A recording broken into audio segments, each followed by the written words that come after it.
Stage പ്രോഗ്രാമുകൾക്കായി വേടൻ വീണ്ടും വിദേശയാത്രകൾ ആരംഭിക്കുകയാണ്. Wrapper വേടന് ജാമ്യ വ്യവസ്ഥയിൽ ഇളവുകൾ അനുവദിച്ചു. രാജ്യം വിടരുത് എന്ന ഉപാധിയാണ് ഹൈക്കോടതി നീക്കം ചെയ്തത്. രാജ്യം വിടുമ്പോൾ അന്വേഷണ ഉദ്യോഗസ്ഥനെ അറിയിക്കണം എന്നൊരു ഉപാധി കോടതി മുന്നോട്ട് വെക്കുകയും ചെയ്തു. അതുകൊണ്ട് ഇനി വേടനെ വിദേശത്ത് പോകാൻ തടസ്സങ്ങളൊന്നുമില്ല. യൂറോപ്പിലും ദുബായിലും ഉൾപ്പെടെയുള്ള പരിപാടികളിൽ വേടനെ പങ്കെടുക്കാം. നേരത്തെ ഗവേഷണ വിദ്യാർത്ഥിനി നൽകിയ ലൈംഗിക അതിക്രമ കേസിൽ ജാമ്യത്തിലായിരുന്നു വേടൻ.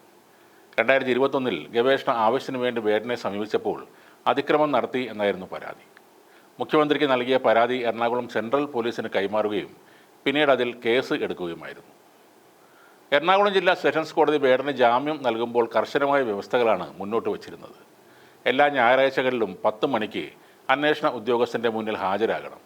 കൂടാതെ ഒരു കാരണവശാലും രാജ്യം വിടരുത് എന്നീ നിബന്ധനകളായിരുന്നു ജില്ലാ കോടതി മുന്നോട്ട് വച്ചത്. ഈ നിബന്ധനകൾ കൃത്യമായി പാലിക്കുന്നുണ്ടെന്നും ഇനി തനിക്ക് ഇളവ് വേണമെന്നും വേടൻ ഹൈക്കോടതിയിൽ ആവശ്യപ്പെട്ടിരുന്നു. സ്റ്റേജ് ഷോകൾ നടത്തുന്ന തനിക്ക് ജോലിയുടെ ഭാഗമായി പല രാജ്യങ്ങളിലും പോകേണ്ടതുണ്ട്. ജാമ്യ വ്യവസ്ഥ കാരണം ഒന്നിനും സാധിക്കുന്നില്ല. അതുകൊണ്ട് തനിക്ക് ഇളവ് വേണം എന്നായിരുന്നു വേടൻ്റെ ആവശ്യം. ഫ്രാൻസ്, ജർമ്മനി, ശ്രീലങ്ക, UAE എന്നിവിടങ്ങളിലെല്ലാം സ്റ്റേജ് ഷോകൾ ബുക്കിംഗ് ഉണ്ടെന്ന് വേടൻ കോടതിയെ അറിയിക്കുകയും ചെയ്തിരുന്നു. കടുത്ത ജാമ്യ വ്യവസ്ഥ കാരണം ആ പരിപാടിയിലൊന്നും പങ്കെടുക്കാൻ സാധിക്കുന്നില്ല. കേസിൻ്റെ തെളിവെടുപ്പും മറ്റ് നടപടികളും എല്ലാം പൂർത്തിയായതാണ്. ഇനിയും കർശന വ്യവസ്ഥ ആവശ്യമില്ല എന്നും വേടൻ കോടതിയോട് ബോധിപ്പിക്കുകയായിരുന്നു. ഈ കാര്യങ്ങൾ പരിഗണിച്ചാണ് ഹൈക്കോടതി ജാമ്യ വ്യവസ്ഥയിൽ ഇളവ് നൽകിയത്. ഇതുപ്രകാരം ഇനി മുതൽ എല്ലാ ഞായറാഴ്ചകളിലും അന്വേഷണ ഉദ്യോഗസ്ഥർ മുമ്പാകെ ഹാജരാകേണ്ട ആവശ്യമില്ല. കൂടാതെ വിദേശത്ത് പോകുന്നതിന് തടസ്സമൊന്നുമില്ലെന്നും ഹൈക്കോടതി വ്യക്തമാക്കി. ജാമ്യ വ്യവസ്ഥ ഭേദഗതി ചെയ്യണമെന്നാവശ്യപ്പെട്ട് വേടൻ നൽകിയ ഹർജിയിലാണ് ജസ്റ്റിസ് C. പ്രദീപ് കുമാറിൻ്റെ ഉത്തരവുണ്ടായത്. അതേസമയം വിദേശത്ത് പോകുമ്പോൾ അന്വേഷണ ഉദ്യോഗസ്ഥനെ അറിയിക്കണം എന്ന നിബന്ധന വച്ചിട്ടുണ്ട്. കേസിൽ പരാതിക്കാരിയുടെ മൊഴി വീണ്ടും രേഖപ്പെടുത്തണമെന്ന് അന്വേഷണ സംഘം ആവശ്യപ്പെട്ടിരുന്നു. ഇക്കാര്യത്തിൽ നോട്ടീസ് നൽകുകയും ചെയ്തിരുന്നു. അതിനെതിരെ ഈ പരാതിക്കാരിയും കോടതിയെ സമീപിച്ചിരുന്നു.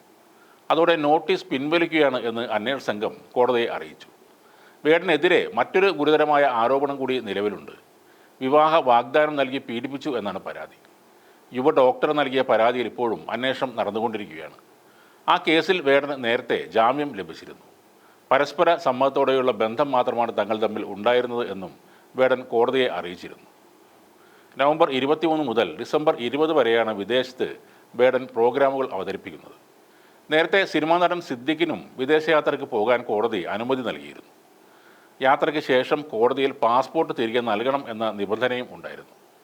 സിനിമയിൽ അവസരം വാഗ്ദാനം ചെയ്ത് യുവനടിയെ തിരുവനന്തപുരത്തെ ഹോട്ടലിലേക്ക് വിളിച്ചു വരുത്തി അതിക്രമം നടത്തിയെന്നായിരുന്നു സിദ്ദിഖിനെതിരെ ഉണ്ടായിരുന്ന പരാതി.